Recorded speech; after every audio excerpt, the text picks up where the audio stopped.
Hi hello ನಮಸ್ತೆ, ಎಲ್ಲರೂ ಹೇಗಿದ್ದೀರಾ? ಎಲ್ಲರೂ ಚೆನ್ನಾಗಿದ್ದೀರಾ ಅಂತ ಭಾವಿಸ್ತಾ ಇದ್ದೀನಿ. ನನ್ನ ಲಾಗ್ನ ಶುರು ಮಾಡೋಣ. ಈ ಲಾಗು ನಾವು ಟೆಂಪಲ್ಗೆ ಹೊರಟಿರುವಂತಹ ಲಾಗು. ಯಾವ ಟೆಂಪಲ್ಲು ಏನು ಅನ್ನೋದು ಎಲ್ಲ ವೀಡಿಯೋ ನೋಡಿದ್ರೆ ಕಂಪ್ಲೀಟಾಗಿ ಗೊತ್ತಾಗುತ್ತೆ.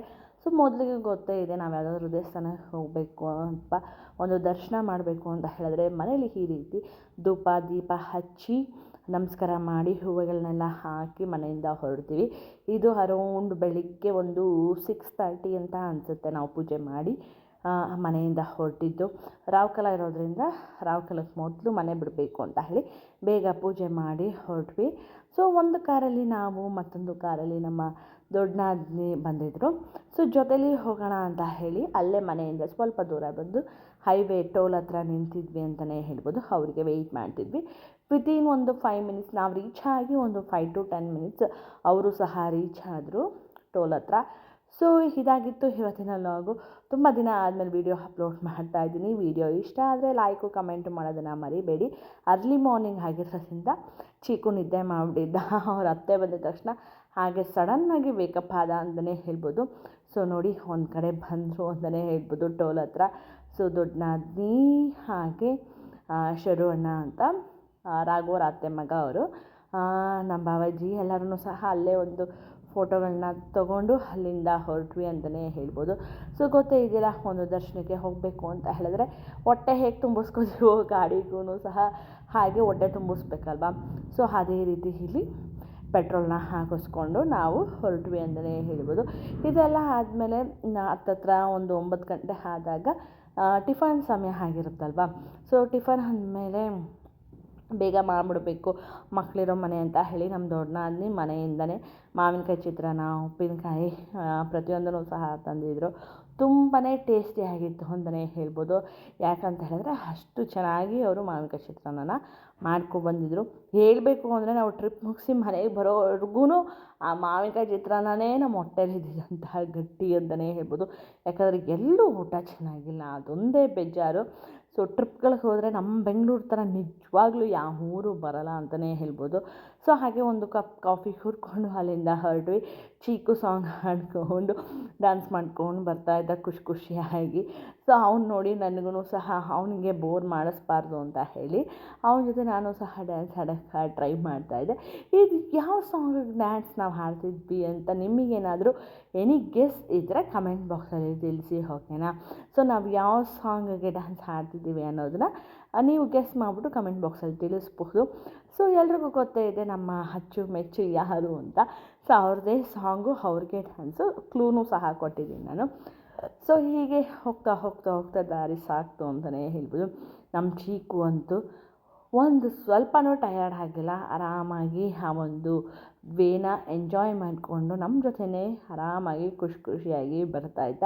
ಸೊ ನಾನು ಅವನಿಗೆ ಬೇಜಾರು ಆಗಬಾರ್ದು ಅಂತ ಹೇಳಿ ಪದೇ ಅದೇ ಸಾಂಗ್ ಡ್ಯಾನ್ಸ್ ಆಡ್ತಿದ್ದೆ. ತುಂಬಾ ಇಷ್ಟ ಚಿಕ್ಕುಗೆ ಈ ಸಾಂಗ್ ಅಂತ ಹೇಳಿದ್ರೆ.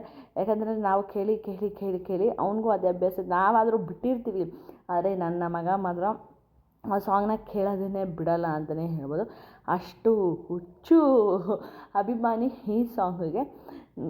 ನಿಮಗೂ ಗೊತ್ತಾಗಿದ್ದರೆ ಕಮೆಂಟಲ್ಲಿ ತಿಳಿಸಿ, ಓಕೆನಾ? ಸೊ ಹಾಗೆ ತುಂಬ ದಿನ ಆದಮೇಲೆ ನಾನು ಆಗಲೇ ಹೇಳಿದೆ ನಾನು ವೀಡಿಯೋ ಮಾಡ್ತಿದ್ದೀನಿ ಅಂತ. ಸೊ ನಿಮಗೂ ಇಷ್ಟ ಆಗಿದರೆ ಲೈಕ್ ಕೊಡ್ಬೋದು, ಕಮೆಂಟ್ ಕೊಡ್ಬೋದು, ಸಬ್ಸ್ಕ್ರೈಬ್ ಮಾಡಿಕೊಂಡು ವೀಡಿಯೋನ ನೋಡಿ, ಓಕೆನಾ?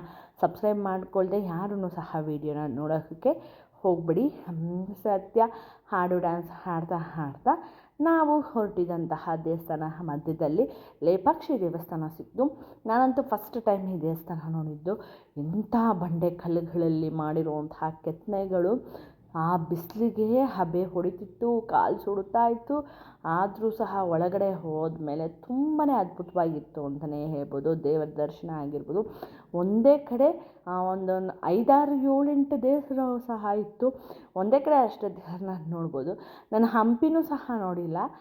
ಹಂಪಿನ ನೋಡಿದಷ್ಟೇ ಖುಷಿಯಾಯಿತು ಅಂತಲೇ ಹೇಳ್ಬೋದು. ಈ ಒಂದು ದೇವಸ್ಥಾನ ತುಂಬಾ ಅದ್ಭುತವಾಗಿತ್ತು, ತುಂಬಾ ಖುಷಿಯಾಯಿತು. ಸೊ ಅದೇ ಬಿಸಿಲು ಅನ್ನೋದು ಬಿಟ್ಟರೆ ತಂಪೊತ್ತಲ್ಲಿ ಅಥವಾ ಮಳೆ ಸೀಸನಲ್ಲಿ ಬಂದು ನೋಡಿದ್ರೆ ಈ ಪ್ಲೇಸಸ್ಗಳಿಗೆ ತುಂಬಾ ಆದಂತಹ ಒಂದು ಏನಂದರೆ ಪಾಸಿಟಿವ್ ಪ್ಲೇಸ್ ಅಂತಲೇ ಹೇಳ್ಬೋದು. ಸೊ ಅಲ್ಲಿರುವಂತಹ ವಿಗ್ರಹಗಳನ್ನೆಲ್ಲ ವಿಡಿಯೋ ಮಾಡಿಕೊಂಡು ಹಾಗೆ ನಾವು ಫೋಟೋಗಳನ್ನ ಕ್ಲಿಕ್ ಮಾಡಿಕೊಂಡು ಲೇಪಾಕ್ಷಿ ದೇವಸ್ಥಾನ ಅಥವಾ ಲೇಪಾಕ್ಷಿ ದೇವರ ದರ್ಶನ ನಾವು ಮುಗಿಸಿದ್ವಿ ಅಂತಲೇ ಹೇಳ್ಬೋದು.